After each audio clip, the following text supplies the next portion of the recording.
السلام علیکم پیارے بچوں، ہم غزوہ بدر کہانی ہم نے شروع کی ہوئی ہے، جس میں ہم نے غزوہ بدر کا تعارف، اسباب پڑھے اور ساتھ میں اس کی صفحہ نمبر 43 سے پڑھائی بھی کی۔ تو آج ہم اس کا صفحہ نمبر 44 سے تھوڑی سی پڑھائی کرنے کے بعد اس کے آگے سوال نمبر 3 اور 4 کریں گے۔ کفار مکہ کا ایک تجارتی قافلہ ابو سفیان کی سربراہی میں ملک شام سے واپس آ رہا تھا۔ جب نبی کریم صلی اللہ علیہ وآلہ وسلم کو اس تجارتی قافلے کا علم ہوا تو آپ صلی اللہ علیہ وسلم نے صحابہ اکرام کو مسجد نبوی میں اکٹھا کیا۔ صحابہ اکرام کے ساتھ مشورے کے بعد یہ فیصلہ کیا گیا کہ کفار مکہ کے قافلے کو روک دیا جائے تاکہ ان کی معاشی طاقت کو ختم کیا جائے۔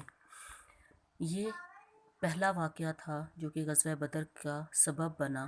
اس کے بعد نبی پاک صلی اللہ علیہ وآلہ وسلم نے 313 صحابہ اکرام کو اکٹھا کیا، جس میں 82 مہاجرین اور باقی انصار تھے، اور ان کے پاس صرف 2 گھوڑے، 70 اونٹ اور 6 تلواریں تھیں۔ تو ابو سفیان کو جب اس قافلے کا علم ہوا تو اس نے فوری طور پر کفار مکہ کو اپنی مدد کے لیے پیغام بھیجا، اور جس میں اس کے بعد ابو جہل کی قیادت مدینہ منورہ پر حملہ کرنے کے لیے مکہ سے 1000 افراد پر مشتمل لشکر مدینہ کی طرف روانہ ہو گیا۔